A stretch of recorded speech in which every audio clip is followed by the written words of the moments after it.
Capacidad tecnológica que tiene, por la experiencia que tiene en la conducción de este tipo de exámenes. El resultado fue 120 postulantes, se llegaron a inscribir, 113 alcanzaron su documentación, 104 participaron en la evaluación y solo 3 aprobaron el examen. Algunos datos que nos parecen importantes también alcanzar es que del total de postulantes, solo el 15% eran mujeres o fueron mujeres. El 35% eran de provincia. Y esto nos marca o nos plantea un desafío, tanto para intentar convocar, animar a que más mujeres puedan participar, pero también a que más juristas, abogados de provincia pudieran participar en este nuevo concurso. Se ha dicho que tal vez debimos explorar otras rutas porque se ha tachado, cuestionado que el examen era muy generalista. Lo cierto es que el examen recogía, como repito, básicamente preguntas sobre el perfil, pero haciendo un análisis y recogiendo algunas lecciones aprendidas, podríamos decir que de cara al futuro, tal vez de las 50 preguntas que nosotros en el futuro pudiéramos proponer, 25 podrían responder a el perfil y otras 25 podrían responder a la especialización. Porque es verdad que en el desarrollo del ejercicio profesional los abogados tienden a la especialización.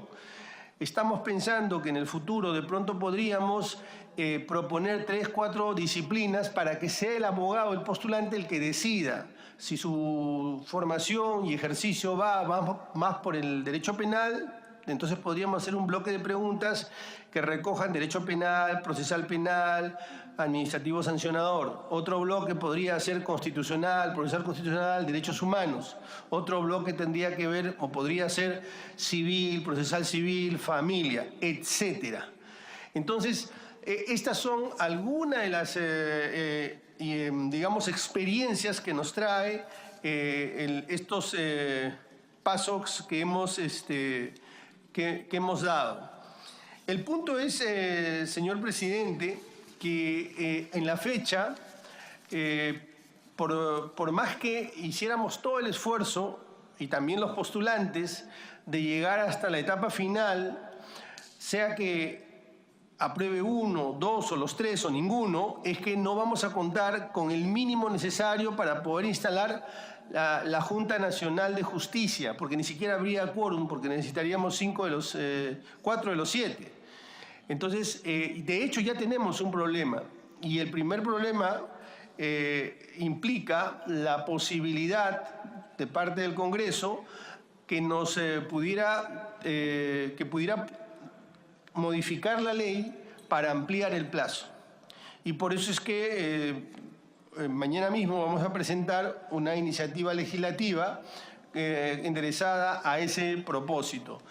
Y también otro problema que tenemos es el que ya apunté, en el sentido de que no tenemos la posibilidad de contratar sino a través de la cuantía mínima, y por lo tanto, si queremos nosotros agilizar este proceso, tendríamos que pedirle que también nos pudieran exonerar de los límites cuantitativos de la contratación. En verdad, se pueden acotar, se pueden alcanzar una serie de situaciones que se han presentado alrededor del concurso, pero yo quisiera, si me permite, señor presidente, para que el Contralor y el Rector de la Universidad de Ingeniería pudieran hacer algunos alcances, cada uno desde los respectivos ámbitos que les compete, del proceso que se ha desarrollado. Sí, tiene uso la palabra el doctor Jorge Elías Alba. Muchas gracias. Muy buenas tardes, señor presidente, señores miembros de esta comisión. de Justicia y Derechos Humanos. Efectivamente, yo soy rector de la Universidad Nacional de Ingeniería, pero soy miembro también de la Comisión Especial después de un proceso eleccionario entre aquellos rectores que estaban con las universidades licenciadas y tenían más de 50 años de existencia. En relación al proceso, mucho ya lo ha dicho el señor defensor, pero creo que podría añadir algunos puntos para su conocimiento. En realidad, todo el proceso lo condujo la Oficina Central de Admisión de la Universidad Nacional de Ingeniería con el protocolo y las exigencias que este examen amerita. Por ejemplo, los señores que iban a estar preparando y formulando y coordinando las preguntas tuvieron que dormir desde la noche anterior en unos ambientes que acostumbramos a proporcionar en este tipo de casos. En realidad, lo que se hizo para la preparación propia del examen fue el de solicitar a distintas universidades, tanto privadas como públicas, la preparación de preguntas que estaban dentro de los lineamientos de los ejes que ya ha sido mencionado por el señor defensor. Tuvimos como 600 preguntas de un banco de datos y lo que se hizo fue tratar de organizar en esa noche, teniendo el banco de datos pertinente, de una manera aleatoria las 50 preguntas que se sometieron a la consideración de los participantes. Ya se mencionó que solamente de los 120, 103 postulantes se presentaron y este examen se realizó en el CETIC, que es el Centro de Tecnología de la Información y Comunicaciones de la Universidad Nacional de Ingeniería, un lugar en donde habían aulas, 5 aulas, cada una para 25 participantes, cada participante tenía una computadora y durante el examen, que fue un día domingo, de 9 a 10, después de hacer el debido ingreso de los postulantes y la identificación con RENIEC y identificación, digamos, especial electrónica, de 9 a 10 se les dio una charla como tutoría para la enseñanza de cómo iba a ser la toma del examen, que fue bastante sencilla, ¿no?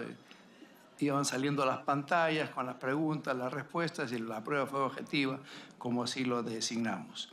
El examen fue de 10 a 12 y realmente tuvimos la respuesta muy pronto.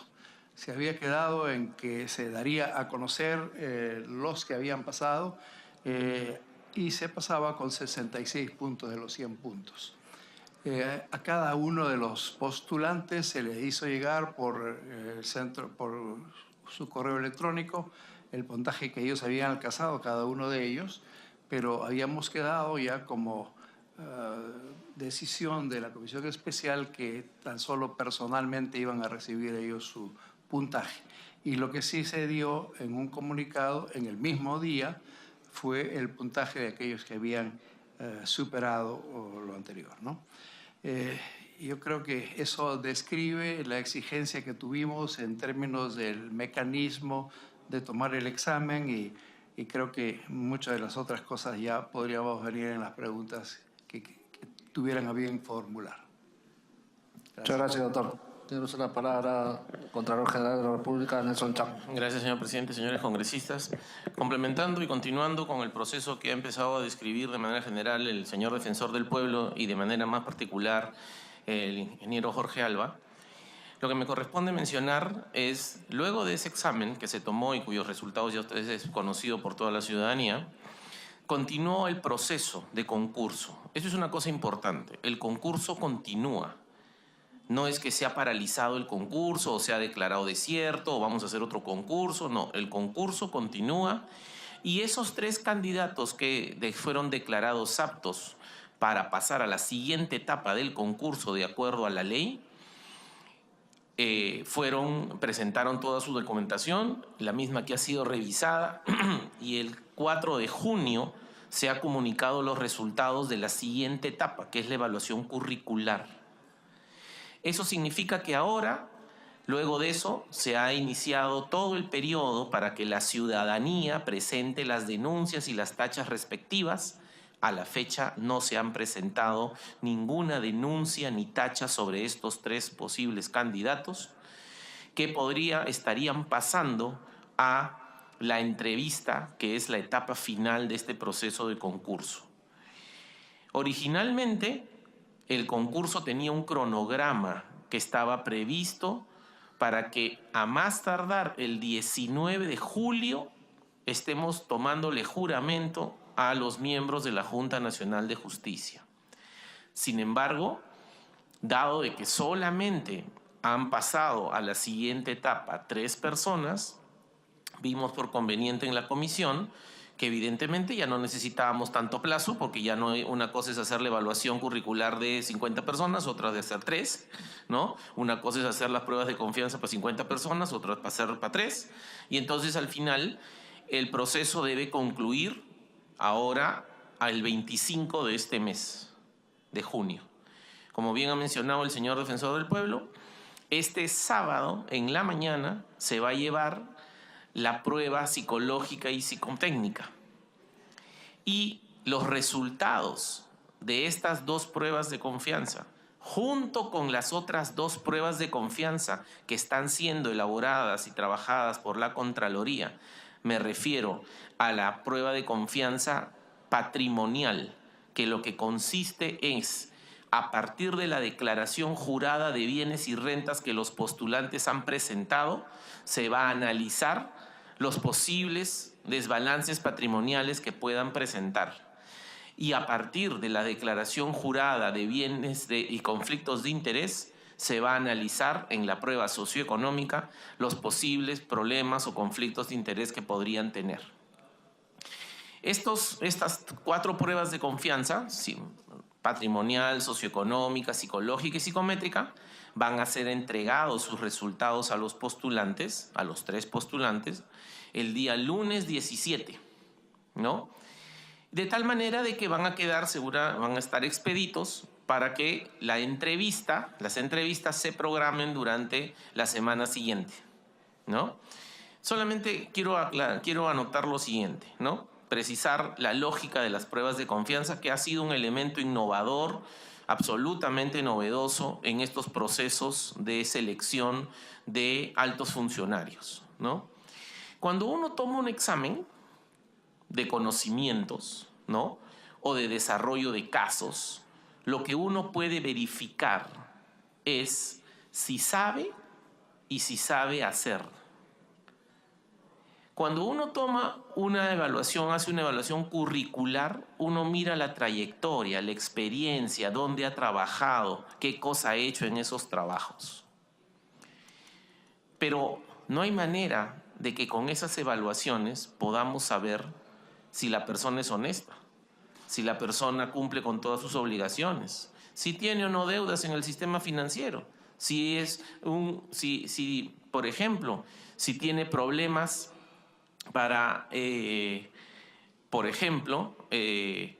problemas con la omisión de asistencia familiar, problemas con las mujeres, en el sentido que puede ser misógino, puede ser mitómano, esa es la razón por la que, dadas las altas calificaciones y cualidades que deberían tener los miembros de la Junta Nacional de Justicia, este Congreso, a mi juicio, de manera muy apropiada, consideró la aplicación de estas pruebas de confianza.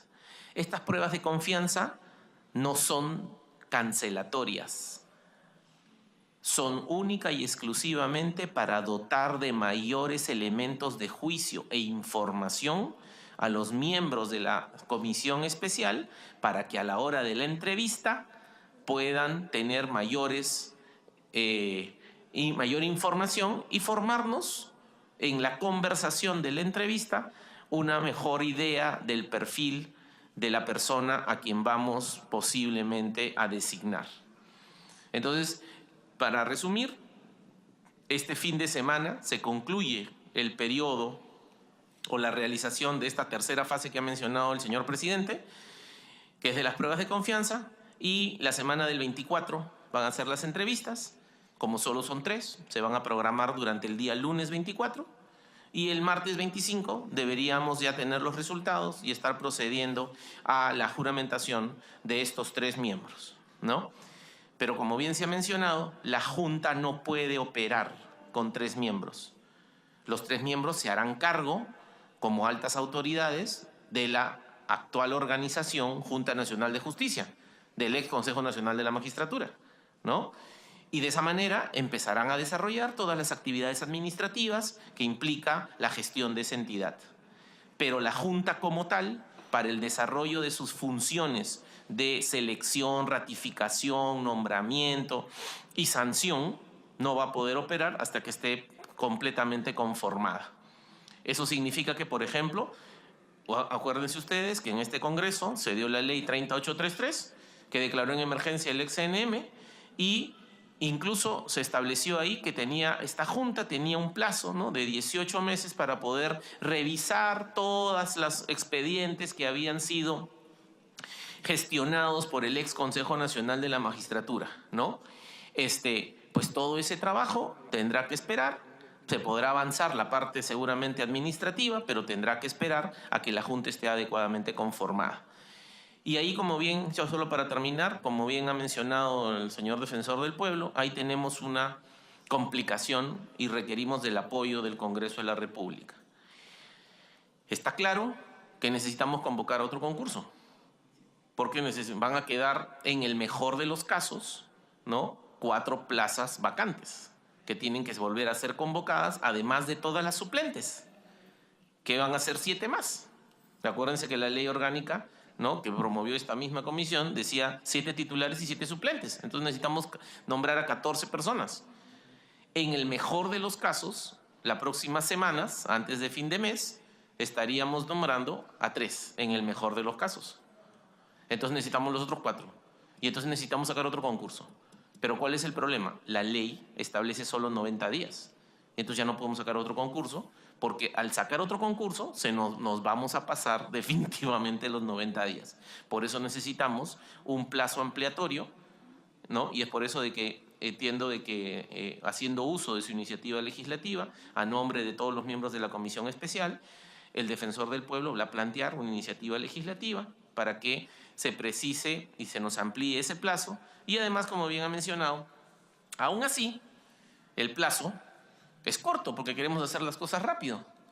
Pero ustedes bien saben que hacer una contratación que está por encima de las 8 UITs, demora 45 o 60 días. Queremos contratar CAS para revisar los perfiles, para revisar los currículums de los nuevos postulantes.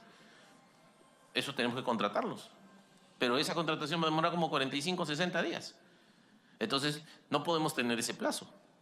Entonces, necesitamos una exoneración a la ley de contrataciones para poder adjudicar directamente, como si fueran de menor cuantía, y de esa manera poder agilizar todos los trámites relacionados al desempeño de la comisión especial, dado que ahora no solamente se está pensando, como bien decía el defensor, introducir una serie de modificaciones que permitan perfeccionar el proceso de evaluación de conocimientos, sino que también hemos notado de que hay una sobrerepresentación de Lima, ¿no? O sea, casi 2/3 partes de todos los postulantes son de Lima, ¿no? Y quizá una de las razones ha sido porque todos han tenido que venir a Lima a dar su examen. Entonces hay que descentralizarlo, ¿no? Y generar 3 o 4 macrorregiones que permitan que el examen se tome en esas sedes y que la gente no tenga que desplazarse a la ciudad capital, ¿no? Pero para todo eso necesitamos gestionar, hacer toda la logística, y es por eso que el otro pedido que ha mencionado es este tema de la exoneración de la ley de contrataciones. Eso es todo, señor presidente. Muchas gracias. Habiendo terminado las intervenciones de nuestros invitados, le damos el uso de la palabra a los señores congresistas. Tiene el uso de la palabra la congresista Marisol Espinosa. Muchísimas gracias, presidente. Saludando al señor Defensor del Pueblo, al señor Contralor, al rector de la Universidad Nacional de Ingeniería. Bueno, y felicitarlos también porque sé que ha sido una tarea bastante ardua la selección de la Junta Nacional de Justicia. Lamentablemente no tenemos todavía los resultados que todos esperábamos, ¿no? Y esto nos nos obliga no solamente a modificar la ley, sino a entregar también el plazo que ellos solicitan para completar la conformación de la Junta Nacional de Justicia. Me gustaría saber, bueno, ya nos ha señalado tanto el defensor, la escasa participación de mujeres, a pesar de que estamos tratando de impulsar la participación de mujeres en este tipo de procesos, el 15% todavía es mínimo, y cómo podemos avanzar hacia una descentralización. Esto nos implica hacer modificaciones en la ley, que nosotros definitivamente nos comprometemos a hacerla porque creemos que con participación de provincias, con la participación de más mujeres, vamos a ayudar a garantizar una pluralidad en la Junta Nacional de Justicia, que nos ya señaló que va a ingresar una iniciativa legislativa. Entonces nosotros desde la comisión, lo que nos toque aportar con nuestro voto, cuenten con nuestro apoyo, pero sí también me gustaría saber cuáles fueron los principales obstáculos y cómo mejorar la ley de la selección de la Junta Nacional de Justicia, porque si bien es cierto, pusimos y planteamos una serie de requisitos y exigencias, lamentablemente los resultados nos han dicho que no era necesariamente ese era el camino correcto. Por eso sería importante conocer en qué aspectos podríamos trabajar la modificatoria. Muchas gracias, presidente. Sí. ¿Algún congresista que desea hacer uso de la palabra? La congresista Indira Huilca. Muchas gracias, presidente. Por su intermedio, saludar a los señores integrantes de la comisión especial que va a elegir a los miembros de la Junta Nacional por la Justicia. Presidente, creo que es importante la participación de ellos el día de hoy en esta comisión. Entiendo también que han tenido ya la oportunidad de estar en otra comisión del Parlamento explicando el proceso que se ha tenido, un proceso que sin duda ha preocupado a los ciudadanos, ha preocupado a los parlamentarios también, en tanto todos tenemos una responsabilidad con la instalación y el nacimiento de este órgano tan importante para la Administración de Justicia en el país, un órgano en el que además es imposible desligarlo del contexto en el que estamos. Se ha puesto muchas expectativas en relación a que la calidad de la Administración de Justicia mejore en el país. Va a tener esta primera terna, digamos, de integrantes de la Junta, además que revisar situaciones anteriormente cuestionadas. Entonces, sí estamos ante una decisión importante y en lo que se requiera, este Congreso tiene la obligación de, evidentemente, respaldar el trabajo para mejorar lo que se tenga que mejorar. Pero para mejorar lo que se tiene que mejorar hay que identificar justamente cuáles han sido los cuellos de botella, cuáles han sido las dificultades, cuáles han sido los aspectos que, tratándose de un proceso en su forma nuevo, porque estamos haciendo por primera vez un proceso de convocatoria de evaluación meritocrática para magistrados, algo que no se había hecho en esta instancia tan alta, ¿no? Sin duda va a tener cosas que van a tener que irse ajustando en el camino. De hecho, eso es una de las cosas que estamos teniendo como primera lección el día de hoy. Por eso era importante que los integrantes de la comisión nos expresaran cuáles son los aspectos que ellos han evaluado como aspectos que hay que mejorar. Yo entiendo que hay evidentemente aspectos formales que tienen que variar a la luz de lo que ha pasado. El tema del plazo es sin duda el primero de ellos. Habrá que atender esa modificación para que no termine esto contraviniendo la ley que hemos aprobado. Pero hay un aspecto que tiene que ser puesto sobre la mesa y que tiene que ser cómo va a mejorar la calidad de la evaluación para garantizar que no tengamos nuevamente el mismo problema. Y ahí sí, presidente, tengo todavía algunas dudas sobre lo que se nos ha explicado. O sea, no he escuchado una evaluación de entonces cuál sería el aspecto a mejorar dentro del criterio de evaluación. Nosotros como Parlamento hemos aprobado de manera general las dimensiones para hacer la evaluación. Una evaluación escrita, una entrevista personal, una evaluación curricular que incorporaba estas famosas pruebas de confianza. Sobre eso, la Comisión Especial tenía la facultad de poder definir internamente la dinámica o los criterios más específicos de las evaluaciones. Eso creo que para que lo tengan siempre todos los ciudadanos que nos escuchan presente. Entonces, la pregunta sería, ¿qué ha fallado entonces dentro de ese marco que la ley le daba a la comisión para poder definir estas evaluaciones, ¿no? Por lo que nos están explicando los integrantes, la evaluación ha sido sobre todo una evaluación del tipo objetivo, es decir, estas evaluaciones propias, por ejemplo, de procesos de admisión universitario en los cuales se marca una respuesta única y en realidad lo que se evalúa sobre todo es un perfil de aprendizaje memorístico, ¿no es cierto? Eso es básicamente lo que se evalúa cuando se hacen esas preguntas del tipo objetivo, que se puede entender son adecuadas para quienes postulan, evidentemente, a un proceso de admisión universitaria, pero no sé si esa es la manera más adecuada de presentar una evaluación escrita para quienes van a administrar justicia en nuestro país. Esa sería mi primera pregunta, si esa es la mejor manera que puede usarse para un examen escrito. Lo digo porque creo más bien que la inquietud y la preocupación de todos acá en esa mesa ha sido cómo garantizamos que el perfil de ese postulante, el perfil de quien finalmente va a ser admitido en esta etapa de evaluación, lo que garantice es saber cuál es el criterio que usa esa persona para administrar justicia y que no tengamos más bien el perfil o una persona admitida que pase esta etapa de evaluación de prueba escrita que lo que haga es uso de conocimientos memorísticos. O sea, tenemos un problema serio porque en este país sí es un problema que afecta la vida de las personas de manera cotidiana cuando se acercan al sistema de justicia, gente que lo que hace es aplicar la ley de manera mecánica. Creo que esa es una de las cosas más graves que el día de hoy ocurre. Magistrados que ante casos terribles, voy a comentar simplemente casos que nos toca ver a diario en nuestra labor de representación, pero casos, por ejemplo, de violencia contra las mujeres, en los que la ley se usa de manera mecánica y tenemos situaciones de vulneración terribles hacia las mujeres. Hemos visto el día de ayer, si no me equivoco, un caso nuevo de tentativa de feminicidio. Una mujer que finalmente ha fallecido, si no me equivoco, el día de hoy, fue golpeada brutalmente por su pareja. Ella va a la comisaría a denunciar y ¿qué es lo que pasa? El agresor la denuncia en simultáneo a ella y la acusa de agresiones mutuas. Y mientras la mujer estaba brutalmente golpeada, tuvo que ser retenida en la comisaría, porque como la habían denunciado en paralelo a ella por agresiones mutuas, no pudo ir al hospital, no pudo atenderse. La tuvieron que llevar después de un día de denunciada y de detenida en la comisaría, porque para el criterio de los operadores de justicia en ese momento, los dos eran agresores. La mujer, después de un día de no recibir atención médica, finalmente ha fallecido, en coma.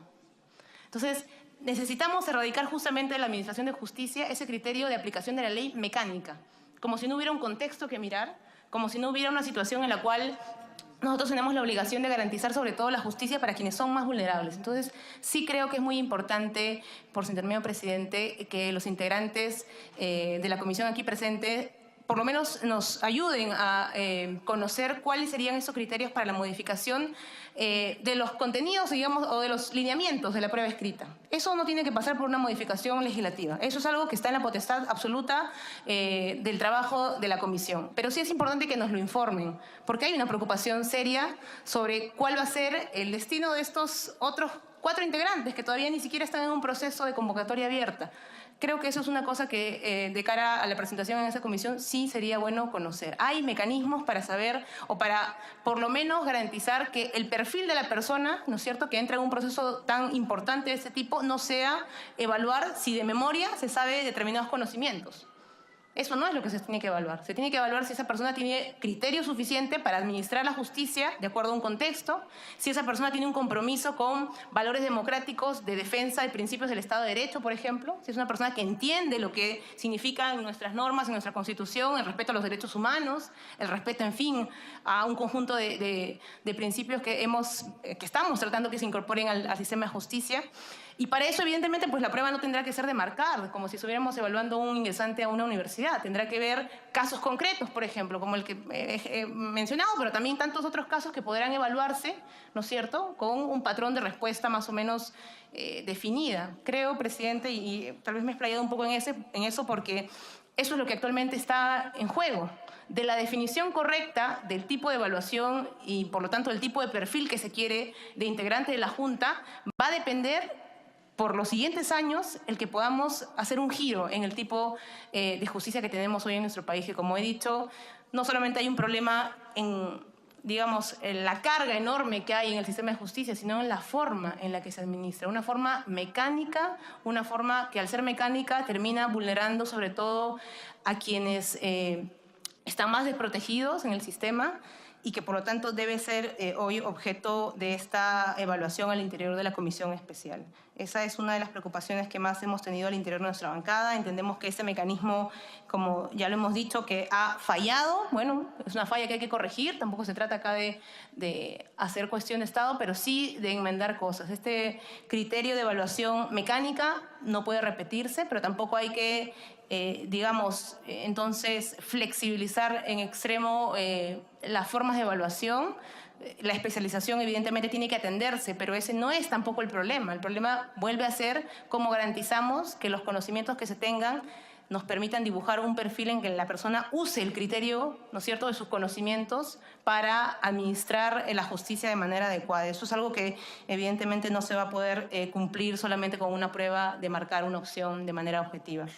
Y lo siguiente, presidente, es que bueno, tenemos, como se ha dicho, por delante también un conjunto de otros aspectos que se van a evaluar. Bueno, ojalá que este proceso con los postulantes que ya están en marcha culmine de la manera más adecuada. Sobre eso van a poder contar, hablo en el caso de mi bancada, con el respaldo que se requiera a las propuestas que lleguen acá para modificar la norma, pero creo que sí es importante hacer mención a esta otra dimensión, a ese otro criterio que no se ha considerado, me parece, en estas pruebas objetivas. Eso es un asunto de primer orden actualmente. Si la Junta, la primera versión de esta Junta, no es una Junta lo suficientemente sólida, pues vamos a perder una oportunidad de oro, no solamente para sentar una buena orientación de esa institución, sino además, como mencionaba al inicio, para revisar todos los aspectos cuestionables que han tenido, ya sabemos, quienes conformaron en su momento el CNM. Cosas bastante graves, ¿no? De nombramientos, de ratificaciones, de magistrados que están cuestionados el día de hoy. Entonces, presidente, esas algunas de las preguntas que tengo para los integrantes. Terminar de clarificar cuáles son entonces los aspectos que se van a corregir, no a nivel legislativo, que por supuesto ya se ha dicho que por un tema de formalidad es el plazo. Entiendo que solamente es el plazo, porque la ley no entra en mayores detalles en relación a la evaluación, pero sí en relación al perfil que se quiere y cómo garantizar que este perfil evidentemente pueda ser objeto de una evaluación. Gracias. Muchas gracias, congresista. ¿Algún congresista que desee hacer uso de la palabra? No habiendo más intervenciones, le damos el uso de la palabra al doctor Walter Gutiérrez. Sí, muchas gracias. Tanto la intervención de la congresista Espinosa como la intervención de la congresista Wilca son muy importantes, muy valiosas, y quisiera referirme a todos los temas que han abordado. Quisiera empezar diciendo que tenemos que proscribir la idea de que la Junta Nacional de Justicia, la norma o la designación, va a cambiar la justicia. Es un paso importante, no hay duda. Y hay que hacerlo bien, tampoco hay duda.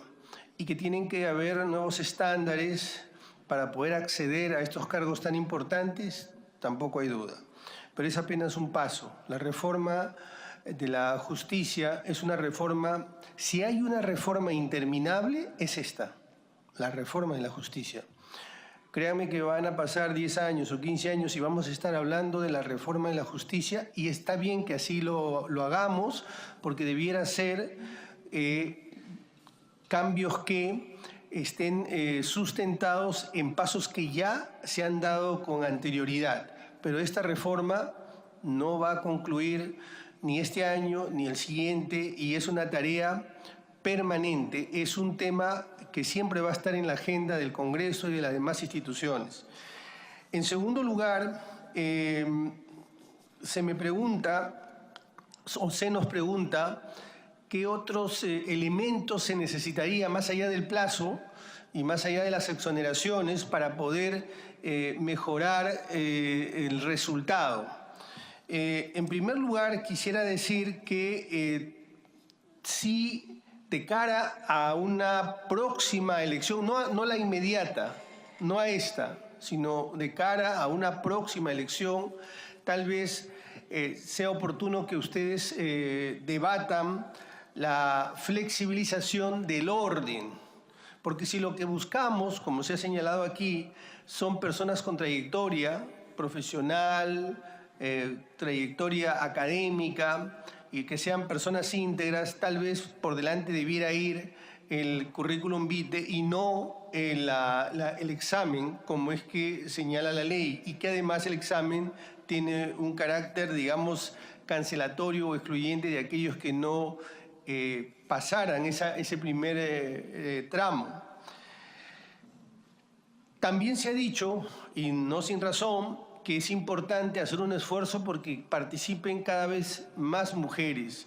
Y tal vez, esto es un tema que lo estamos evaluando internamente, no le podría dar una respuesta en este momento, pero tal vez en materia normativa se pudiera incorporar en el futuro, ver la manera de darle algún mayor puntaje, no sé si medio punto o algo más, que no es poco, para todos aquellos hombres o mujeres que tengan un enfoque de igualdad de derechos de la mujer o que hayan ejercido la profesión comprometidos en el combate o la lucha contra la violencia hacia la mujer, o tal vez que adicionalmente su línea de investigación académica también vaya por ese lado. Son, digamos, herramientas o instrumentos que pudiéramos utilizar para estimular o para poder propiciar una mayor participación o un cierto elemento de equilibrio cuando se trate de personas, hombres o mujeres, repito, que tengan este enfoque. Pero también en sus intervenciones nos han señalado que esta es una prueba memorística o es una prueba de conceptos, y ahí sí tenemos una opinión claramente disidente. Esta no es una prueba universitaria. Déjenme que les recuerde que este mismo tipo de pruebas se toma en lo que vendría a ser la institución homóloga en España, que es una especie de Consejo Nacional de la Magistratura. También se toma en Colombia. También se toma en la barra de abogados de distintos estados de los Estados Unidos. Justamente, si no se quieren pruebas que tengan un elemento subjetivo, permítanme que les recuerde que esta es una prueba precisamente objetiva y que no está proscrita ni desahuciada por la academia. Muy por el contrario, la van a encontrar en este mismo momento, mientras estamos aquí, plenamente vigente, que puede ser cuestionada sin duda. Desde luego que puede ser cuestionada, y de hecho es cuestionada no solamente aquí, sino en muchos lugares. Pero creo que hay que mirar el tema con una vocación proactiva. ¿Hay lecciones aprendidas? Sí, porque me parece que estas preguntas tal vez concurrentemente a hurgar si se conoce, tal vez debió incluirse también una parte práctica. Pero esto introduce, no podemos ser ajenos, que esto introduce un elemento de riesgo, y quiero compartir esta reflexión con ustedes. ¿Por qué introduce un elemento de riesgo? Porque no estamos evaluando médicos, no estamos evaluando ingenieros, estamos evaluando abogados.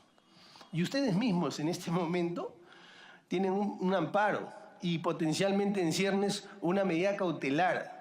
¿Qué les hace suponer que evaluar a 100 abogados o 200 abogados en un caso que no es objetivo, no puede ser materia de amparos? Entonces, ese es un elemento que también nosotros lo evaluamos. Si al Congreso le pueden poner un amparo, ¿creen ustedes que a la Comisión Especial no le podrían haber puesto un amparo? Entonces, es un elemento que hemos nosotros evaluado justamente para tratar de reducir ese riesgo. Claro, el otro riesgo es el que estamos ahora afrontando.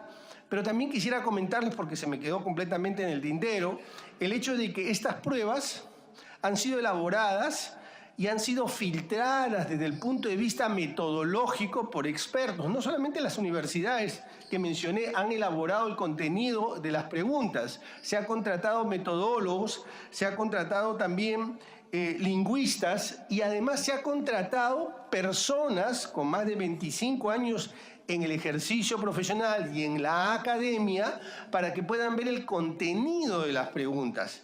De manera que se ha hecho un esfuerzo bastante profesional para tener preguntas que sean los más objetivos posibles.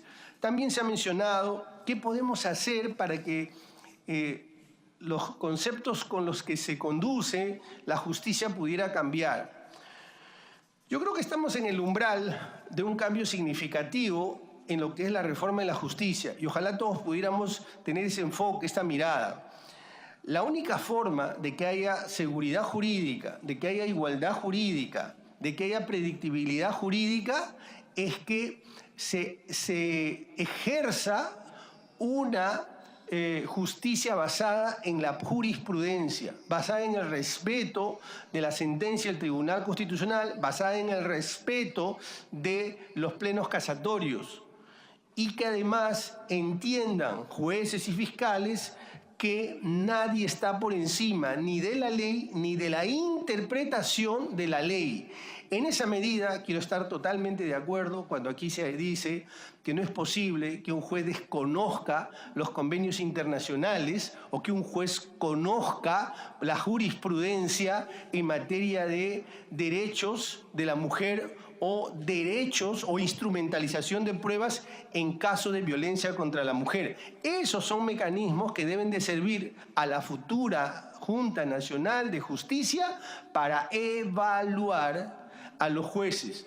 No cómo es que se hace el ceviche, sino cómo es, si es que se conoce o no la jurisprudencia que sirve justamente para proteger a las personas que están en una situación de vulnerabilidad. Y eso es lo que busca esta comisión, que esas personas conozcan todos estos registros o conceptos que nos parecen fundamentales para que puedan ejercer este cargo o estos cargos. En realidad, también habíamos previsto que en la etapa de la entrevista nosotros podamos tener algunos elementos que nos permitan que la entrevista no sea subjetiva. Ya el Contralor ha mencionado varios de ellos que tienen que ver con las pruebas de confianza, pero también habíamos considerado la posibilidad de poner a los candidatos en las entrevistas frente a determinados dilemas éticos, determinados dilemas jurídicos. De manera que en ningún momento habíamos pensado que este asunto empezaba y terminaba con meras preguntas que formaban parte del examen, el examen de conocimientos. Que hay lecciones aprendidas, repito, sin duda. Nosotros hemos encontrado cosas que podemos hacer mejor, caminos que podemos explorar y desde luego los vamos a transitar, señor presidente, señores congresistas. Muchas gracias, doctor Walter Gutiérrez. Ha sido muy importante, sobre todo, escucharlos para que nos puedan informar sobre el avance en cuanto a la implementación de la Ley Orgánica de la Junta Nacional de Justicia. El día de ayer también han estado presentes en la Comisión de Constitución. El día de hoy teníamos en la agenda ya también la participación de ustedes. Lamentablemente también muchos de nuestros colegas hemos estado también el día de hoy participando en la Comisión de Constitución, el cual ha sido aprobado el primer proyecto de ley presentado justamente por el Ejecutivo. Es muy importante, sobre todo, conocer también la problemática que hay justamente en este trabajo que se ha sido encomendado a ustedes, ¿no?, como comisión especial. Sabemos que hay un plazo que ustedes están solicitando, necesitan más tiempo. El día de mañana acaban de mencionar que van a presentar una iniciativa legislativa, pero también hay que tener en cuenta que la legislatura acaba, ¿no? Entonces yo creo que es muy importante, solo quedaría pues que exonerarlo, ¿no?, dicha iniciativa. Pero yo creo que con el compromiso de todos nuestros colegas vamos a darle la prioridad que amerita el pedido que acaba de mencionar doctor Gutiérrez. Y agradecemos más bien la participación de todos, a mis colegas también. Lamentablemente no hemos podido llevar a cabo, terminar con una sesión normal, porque hemos llevado a cabo una sesión informativa y tendremos que concluir la sesión dándole las gracias a todos los presentes, siendo las 17:30 del día 11 de junio del 2019, se levanta la sesión. Muchas gracias.